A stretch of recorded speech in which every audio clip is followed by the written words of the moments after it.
Well, that proposed bill should be crumpled heavily and thrown with great force, if to quote one literary critic. No? Kasi wala silbi yan eh. It violates the Constitution. Bakit kailangan mo ng napakaraming designated survivor? Meron bang pagkakataon na lahat ng mga designated survivor ay simultaneously ay maglaho? That's plain stupidity, no? With all due respect to Senator Panfilo Lacson, no?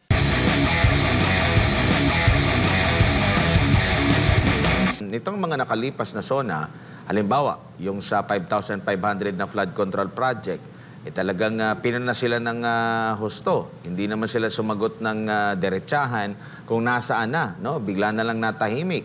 Yung pag-ban sa Pogo, naba ba talaga ang Pogo o pinalitan lang ng pangalan or yung Pogo lang dahil hindi sa kanilang inisyatiba, pinalitan nila ng ibang mga klase ng sugal. Lalo na ngayon, naglipanan na ang online gambling.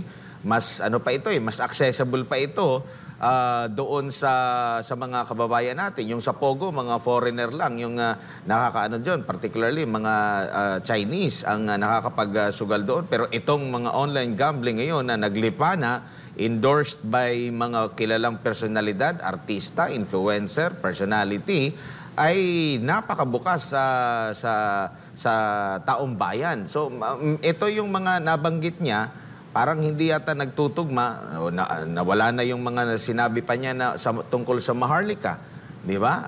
Pinagmalaki yun, pero wala nang update. So nakikita mo ba, Sir EB, na mayroon bang adjustment or still kung ano yung mali na nagawa nila sa nakalipas, posibleng gawin pa rin nila?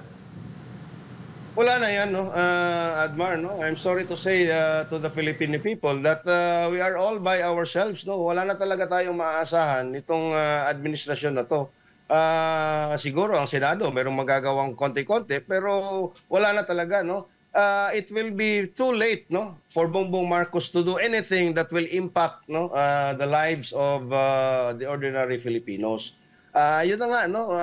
Yung online gambling ngayon is an epidemic na parang anay na kumakain from the inside, destroying the moral fabric of this society, ng buong bansa. And it will only be in a matter of due time kung hindi na ban yan na malululong lahat, no?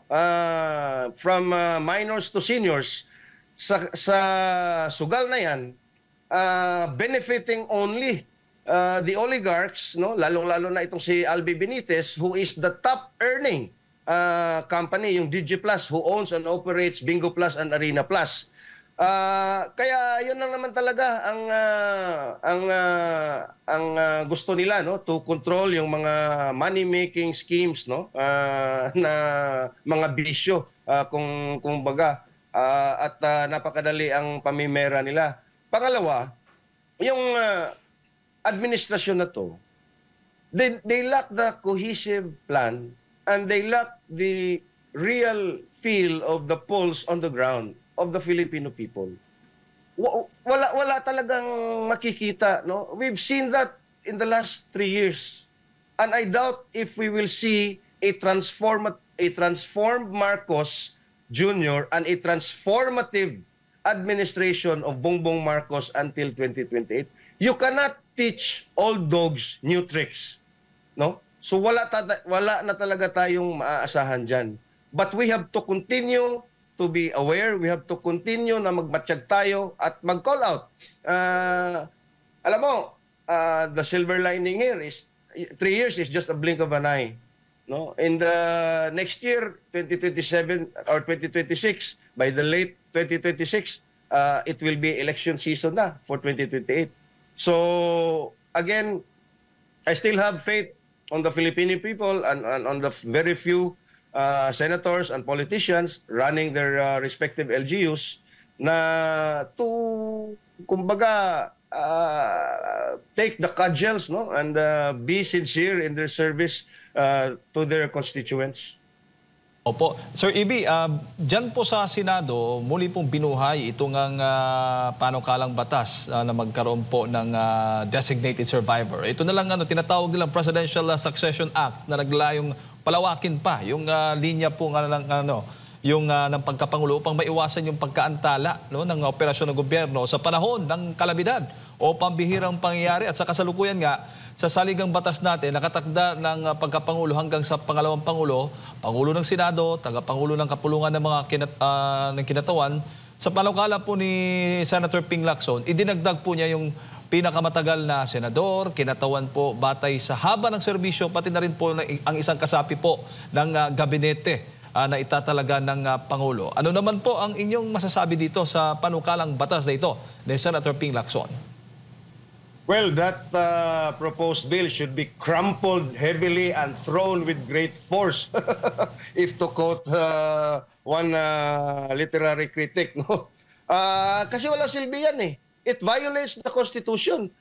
Bakit kailangan mo ng napakaraming designated survivor? Meron bang pagkakataon na lahat ng mga designated survivor ay simultaneously ay maglaho? That's plain stupidity, no? With all due respect to Senator Panfilo Lacson, no? Dapat ang unahin niya is to rescind and invalidate Senate or the concurrent resolution number 10, no? Authorizing the House of Representatives and the Senate to liquidate their MOOE just by mere certification. No? Ano bang succession yan? You have to tinker with the Constitution if you want to revise the rule on succession, Jade. Opo. At syempre, sa SONA, kinumpirma rin ni Vice President na hindi siya dadalo. Baka, kasi ganun yung mga pangyayari. Alam mo naman, pag hindi nakadalo yung Vice Presidente, marami na rin lumalabas sa utak o isipan.